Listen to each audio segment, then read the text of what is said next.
सुप्रभात बच्चों। तो आज है 22 दिसंबर और आज जो है हमारा मैथमेटिक्स डे है, इंडिया का अपना मैथमेटिक्स डे, क्योंकि आज श्री रामानुजन सर का बर्थडे भी है। तो चलिए इसी के साथ मैं आपको एक स्पेशल टाइप ऑफ क्वेश्चन जो कि बहुत बच्चों को परेशान करता है, वो क्वेश्चन ये है कि assertion reason question, specially for class 10th assertion reason, जिसमें आपको एक असर्शन दिया रहेगा, एक रीजन दिया रहेगा, और उस क्वेश्चन में बहुत दिक्कत होती है बिकॉज ये नया होता है आपके लिए, तो इसलिए 10th वालों को ज़्यादा प्रॉब्लम है। अब इस पर मैं एक क्वेश्चन लिख देता हूँ। अब पहले इसमें ऑप्शंस बता देता हूँ। देखिए यहाँ पे ऑप्शंस लिखे हुए ऑलरेडी। ऑप्शन नंबर ए, इसमें क्या है कि both assertion and reason are true and reason is the correct explanation of assertion. अच्छा, अभी आपको ये असर्शन रीजन समझ नहीं आ रहा होगा, पहले मैं एक असर्शन रीजन लिख देता हूँ, तब ये ज़्यादा अच्छे से समझ में आएगा। तो मैं एक क्वेश्चन लेता हूँ जिसमें असर्शन रीजन आपका दिया हुआ है, तो ये देखते हैं। देखिए, तो क्वेश्चन है असर्शन दिया हुआ है जो कि alpha upon 1 plus alpha plus 1 minus alpha upon alpha equal to 2 whole 1/6 are having real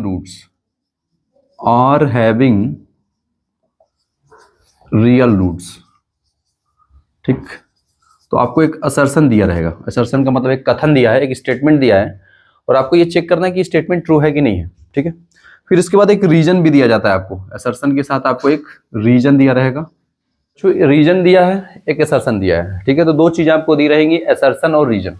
अब ऑप्शंस क्या आएंगे पहले ये बता देता हूं मैं। ऑप्शन नंबर ए देखिए, लिखा हुआ है कि assertion and reason both are true. मतलब पहला ये है कि अगर दोनों ट्रू, असर्शन भी सही हो जाए, रीजन भी सही हो जाए, तो उसके बाद आपको ये देखना होगा कि रीजन, जो ये रीजन होता है, ये रीजन जो मैंने लिखा है जैसे इसमें, ये रीजन इस असर्शन को एक्सप्लेन करता है कि नहीं। अगर ये सही करता है तो ऑप्शन ए करेक्ट है, और अगर ये रीजन इसको एक्सप्लेन नहीं करता है देन बी करेक्ट है। मतलब यहां से क्या बात निकली बच्चों, ये बात निकली अगर असर्शन भी सही है हमारा और रीजन भी सही है, ये भी ट्रू है, ये भी ट्रू है, अगर ये दोनों सही सत्य निकल गए, मतलब मैंने इसको चेक किया, ये जो भी स्टेटमेंट दिया ये स्टेटमेंट करेक्ट है, फिर मैंने इस स्टेटमेंट को चेक किया और ये भी स्टेटमेंट करेक्ट है, तो इसका ये मतलब होता है अगर ये दोनों करेक्ट हो गए तो आपका दो ऑप्शन फिक्स हो जाते हैं कि ऑप्शन ए या फिर ऑप्शन बी, यही दोनों आंसर होगा। ठीक, बट अगर इन दोनों में से कोई भी एक गलत निकल जाता है, सपोज क्या है, असर्शन आपका नॉट ट्रू है, फॉल्स है ये, ठीक है, तो उस केस में तुरंत असर्शन फॉल्स हो जाए और आइदर रीजन फॉल्स हो जाए, कोई भी एक फॉल्स हो जाए इन दोनों में से, तो उसके बाद तुरंत हम लोग आ जाते हैं सी और डी में। अब देखिए यहाँ पे डी ऑप्शन मैंने नहीं लिखा है, बट सी लिखा है। सी क्या है, assertion is true but region is false। Option C ये कहता है कि assertion true है बट रीजन फॉल्स है, और ऑप्शन डी इसका जस्ट उल्टा होता है। वहां लिखा होता है कि assertion is false, मतलब यहाँ पे assertion is, यहाँ पे बस false लिख देते हैं, और but region is true, मतलब इसी को उल्टा कर देते हैं। ठीक है, तो सी डी में तब आएंगे आप जब आपका ए बी, आपके assertion भी फॉल्स हो जाएगा या रीजन फॉल्स हो जाएगा, मतलब दोनों में से कोई एक फॉल्स हो जाएगा तो हम तुरंत सी डी ऑप्शन पे आ जाएंगे, और अगर दोनों सही हो गया तो हम ए बी ऑप्शन पे आ जाएंगे। ठीक है, अब देखिए मैं क्वेश्चन को पढ़ता हूं। क्वेश्चन दिया कि असर्शन हमारा क्या है, असर्शन है कि ये alpha upon under root alpha upon 1 minus alpha plus under root 1 minus alpha upon alpha equal to this. अब इसको मैं सॉल्व करता हूं, इसके आगे भी क्या है पढ़ देता हूं पूरा। आर हैविंग रियल रूट्स, मतलब एक यहाँ पे कोई इक्वेशन दिया है और ये कह रहा है कि इसके रूट्स रियल होंगे। ठीक है, चलिए चेक कर लेते हैं इसके रूट्स रियल है कि नहीं। तो पहले इसको थोड़ा सिंप्लीफाई करना पड़ेगा, थोड़ा सा कॉम्प्लिकेटेड है ये, तो इसको सिंप्लीफाई करते हैं। ये इधर मल्टीप्लाई होगा तो रूट ए इंटू रूट ए हो जाएगा, ये सॉरी अल्फा है, ये नहीं अल्फा, ये जब इधर जाएगा मल्टीप्लाई होगा तो ऐसे हो जाएगा। सिमिलरली ये नंबर, मतलब ये रूट 1 माइनस अल्फा इधर मल्टीप्लाई होगा तो ये हो जाएगा 1 माइनस अल्फा, और अपॉन में ये दोनों मल्टीप्लाई होंगे तो 1 minus alpha and under root alpha, ये लेफ्ट साइड हो गया, इक्वल टू 6 2 12 1 13/6। ठीक है, अब यहाँ देखिए अल्फा अल्फा ये दोनों कैंसिल आउट हो गए, ये हो गया 1 upon under root 1 minus alpha into under root alpha equal to 13/6। Correct. अब देखिए अब क्या करते हैं, अब इसका स्क्वायरिंग कर लेते हैं, इसका कर देते हैं स्क्वायरिंग। ठीक, स्क्वायरिंग करेंगे तो रूट हट जाएगा, तो ये 1 upon 1 minus alpha into alpha equal to 13 का स्क्वायर 169, 6 का स्क्वायर 36। ठीक है, क्रॉस मल्टीप्लाई किया तो 36 equal to 169 alpha minus alpha square, और इसको सॉल्व किया तो 169 अल्फा माइनस 169 अल्फा स्क्वायर, और ये हो जाएगा इधर -36 इक्वल टू 0। और इसको थोड़ा सा सही कर लें हम तो ये हमारे क्वाड्रेटिक इक्वेशन की तरफ दिख रहा है 169 alpha square minus 169 alpha plus 36 equal to 0। ठीक है, ये क्वाड्रेटिक बन गया। अब इसी क्वाड्रेटिक के लिए पूछ रहा था, मतलब बता रहा था ये कि हैविंग रियल रूट्स।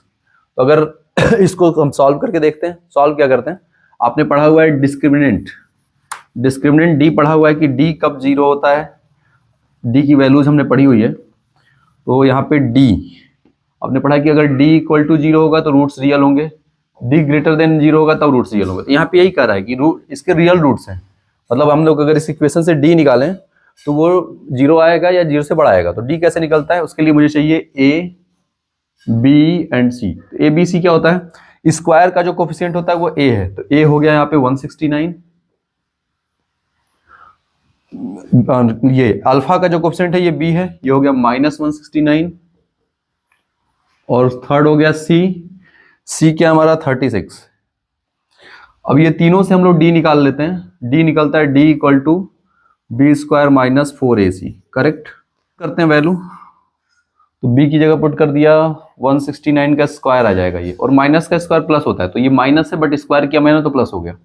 -4, ए की वैल्यू भी 169 है और सी की वैल्यू 36 है। ठीक है, अब यहाँ से 169 आप कॉमन ले लो, देखिए दोनों में 169 है, ये कॉमन ले लिया तो ये हो गया 169 माइनस 4 इंटू 36।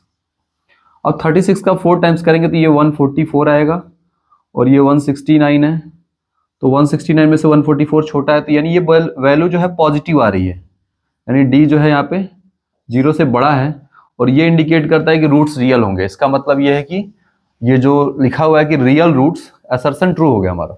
ठीक है, अब असर्शन ट्रू हो गया तो मुझे रीजन भी चेक करना पड़ेगा कि रीजन भी ट्रू है कि नहीं है। ठीक है, तो रीजन पे आवाज, रीजन देखिए क्या लिखा हुआ है कि एवरी क्वाड्रेटिक इक्वेशन, मैंने शॉर्ट फॉर्म में थोड़ा लिखा है, every quadratic equation has one real root. मतलब इसके कहने का ये कि हर क्वाड्रेटिक इक्वेशन का एक रूट रियल होता है। ये बहुत गलत बात है, क्योंकि कोई भी क्वाड्रेटिक इक्वेशन है तो उसके या तो दोनों रूट रियल होते हैं या दोनों इमेजिनरी होते हैं, एक रूट रियल हो ऐसा पॉसिबल नहीं है। तो ये जो आपका रीजन है ये पूरी तरह से गलत है।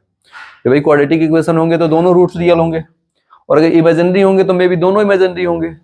या अब ये ओनली हैज, ये भी अगर सिर्फ हैज वन रियल रूट, इसने कंपल्सन लगा दिया है कि सिर्फ एक रियल रूट होगा, ये गलत है। तो इस वजह से ये जो स्टेटमेंट है ये पूरी तरह रॉन्ग है, क्योंकि आपका क्वाड्रेटिक इक्वेशन के रियल रूट भी होते हैं, दो रियल रूट भी होते हैं और इमेजिनरी भी होते हैं। तो सिर्फ हैज वन रियल रूट ये कहना पूरी तरह से गलत है।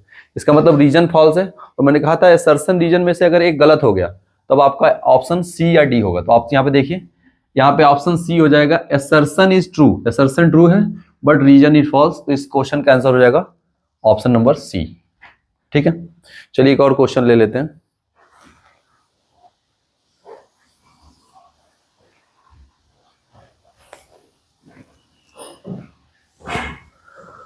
तो दूसरा क्वेश्चन है कि इफ साइन ए, देखिए दो चीजें दी रहेंगी। एक क्वेश्चन, नेक्स्ट क्वेश्चन है यहाँ पे असर्शन, असर्शन को मैंने ए लिखा है। असर्शन दिया कि sine A equal to 1/3, sine A जो है हमारा वो 1/3 है। Then the value of cos A is, then the value of cos A is 2√2/3। ठीक है, अब ये असर्शन सही है कि नहीं अभी देख लेते हैं। देखिए साइन ए पता हो तो हम कॉस ए निकाल सकते हैं। कॉस ए इक्वल टू हो जाएगा √1 माइनस साइन स्क्वायर ए। ठीक है, पढ़ा है ना ये। और इस फार्मूले में पुट कर दे तो 1 माइनस 1/3 स्क्वायर, और 1/3 का स्क्वायर जो होता है 1/9 आता है, और ये होगा आपका 8/9। तो √8/9 की वैल्यू सॉल्व करेंगे तो आएगा 2√2/3। दैट मीन्स सही कह रहा है ये। अगर कॉस ए आपका 1/3 होगा देन साइन ए, सॉरी उल्टा बोल रहा हूँ मैं, साइन ए अगर 1/3 होगा तो कॉस ए इतना हो जाएगा 2√2/3। ठीक है, तो असर्शन करेक्ट है। अब असर्शन करेक्ट है तो फिर रीजन पे आ जाइए आप। रीजन क्या दिया हुआ है कि फॉर एवरी एंगल, मतलब सारे एंगल के लिए sine square theta plus cos square theta, ये लिखा भी हुआ है, sine square theta plus cos square theta equal to 1। तो ये भी ट्रू है आपका कि हर एंगल के लिए sine square theta plus cos square theta की वैल्यू 1 होती है, मतलब रीजन भी ट्रू हो गया। अब इसके बाद हम ऑप्शन ए और बी में आ गए। अब हमारे पास भाई असर्शन ए कहता है कि both assertion and reason are true and reason is the correct explanation of assertion. अब हम कह रहे दोनों सही हो गए हैं, असर्शन और रीजन दोनों सही हो चुका है, तो अब देखना है ये करेक्ट एक्सप्लेनेशन है कि नहीं है। तो देखिए यहाँ पे असर्शन सही है, रीजन सही है। अब इसको एक्सप्लेन कर रहा है कि नहीं कर रहा है। तो देखिए अभी जब मैंने ये वैल्यू निकाली थी कॉस से, ये निकाला था साइन ए, तो इसमें मैंने यूज क्या किया था, यही फार्मूला यूज किया था। यही फार्मूला जो था आपका कि sine square theta plus cos square theta equal to 1, वहां पे मैंने क्या निकाल लिया कि cos square theta equal to 1 minus sine square theta, ऐसे लिख लिया। और फिर क्या किया कि स्क्वायर हटाया, जब यहाँ से मैंने स्क्वायर हटाया तो ये रूट आ गया। दैट मीन्स ये आपका मैंने इसी का यूज किया।